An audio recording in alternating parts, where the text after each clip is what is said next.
కాకినాడ వినుకొండవారి వీధిలో గల శ్రీ సీతారామ సహిత సాయి గణపతి ఆలయం వద్ద గణపతి నవరాత్రుల మహోత్సవాలను వైభవంగా నిర్వహిస్తున్నారు. అందులో భాగంగా శ్రీ వాసవి ఆర్యవైశ్య మహిళా మండలి ఆధ్వర్యంలో మహిళలచే సామూహిక కుంకుమ పూజలను భక్తి శ్రద్ధలతో నిర్వహించారు.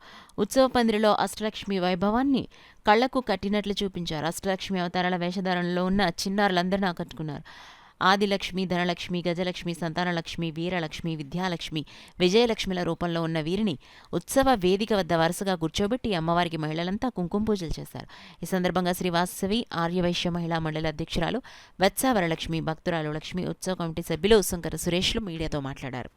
ఈ కార్యక్రమంలో ఆలయ కమిటీ అధ్యక్షులు కొలిశెట్టి రాంబాబు, విగ్రహదాత దిండి నాగరమేష్, శంకర మాధవి, శంకర మహాలక్ష్మి, శంకర సురేష్, శంకర తరుణ్ కుమార్, చిలక బ్రదర్స్, వి బిందు, సుస్మిత, శ్రీవాసవి మహిళా మండలి కార్యదర్శి బౌరశెట్టి నాగదేవి, కోశాధికారి గుండు లలిత, ఆలయ ట్రెజరర్ అద్దెపల్లి రాంప్రసాద్, రాంబాబు, గణేష్ ప్రసాద్, అధిక సంఖ్యలో మహిళలు, ఉత్సవ కమిటీ సభ్యులు పాల్గొన్నారు. ఇలా ప్రతి ఒక్కరూ కూడా ఈ ఆలయంలో ఈ గణపతి నవరాత్రి ఉత్సవాలకి మాకు సహకరిస్తున్నారు. అందులో భాగంగా ప్రతి సంవత్సరం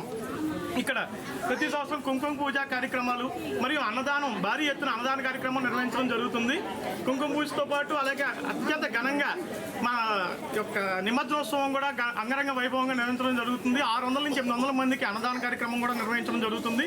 ఈ కార్యక్రమంలో భక్తులు 50 మంది ఈ చుట్టుపక్కల ఉన్న 2-3 వార్డుల నుంచి కూడా వచ్చి ఇక్కడ దర్శనం చేసుకోవడం జరుగుతుంది. ప్రతి సంవత్సరం మా వినాయకుడిని అంచెలంచెలుగా మేము పెంచుకుంటూ కొంచెం పెద్ద ఎత్తున 6 అడుగులు 6.5 అడుగుల వినాయకుని ఈ సంవత్సరం మేము నెలకొల్పుకోవడం జరిగింది. దీనికి సహకరించిన ఈ ఆలయ పెద్దలు ప్రతి ఒక్కరికి పేరు పేరున ధన్యవాదాలు తెలియజేసుకుంటున్నాము.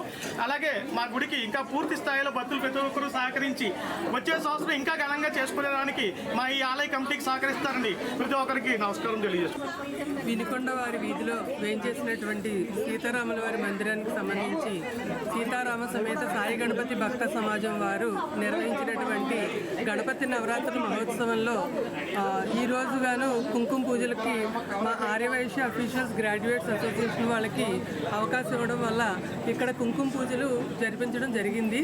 అయితే దీనికి 100 మందికి పైగా వచ్చి పూజలు నిర్వహించి చాలా అద్భుతంగా నిర్వహించారు. చాలా బాగా నిర్వహించారు. ఇక్కడికి వచ్చినటువంటి భక్తులందరూ కూడా చాలా సంతృప్తితో వెళ్తున్నారు. ఇక్కడ అవకాశం ఇచ్చినటువంటి భక్త సమాజం వాళ్ళందరికీ కూడా మా అవగా తరపున కృతజ్ఞతలు తెలియజేసుకుంటాం. 2012లో కాలరాతి విగ్రహాలు ఏర్పాటు చేయబడింది. అప్పటి నుంచి వినాయక చవితికి ప్రతి సంవత్సరం గణపతిని నిలబెట్టి కొన్ని నవరాత్రులు పూజలు జరుగుతాయి. ఈ మధ్య కాలంలోనే కుంకుమ పూజలు, గణపతి హోమాలు, అన్నదానము భారీ ఎత్తున ఇక్కడ జరుగుతుంది. నిమజ్జనం జరిగిన రోజునాడే గణేశుడికి పెట్టిన లడ్డూని వేలంపాట ద్వారా ప్రజలు కొనుక్కుంటారు. అంతేకాకుండా దేవుడికి భక్తులు సమర్పించిన డబ్బులతో 5 రూపాయలు, రూపాయి నోట్లు, 2 రూపాయి నోట్లు, దండలు వేస్తారు. వాటిని కూడా వేలంపాటలోనే ప్రజలు తీసుకుంటూ ఉంటారు. ఈ విధంగా గణపతి నవరాత్రుల్ని చాలా సన్నిహితంగా చక్కగా అందరం కలిసిమెలిసి ఈ ఇదిలో ఉన్న అందరం తోబుట్టువుల్లాగా తోడబుట్టిన వాళ్ళలాగా కలిసి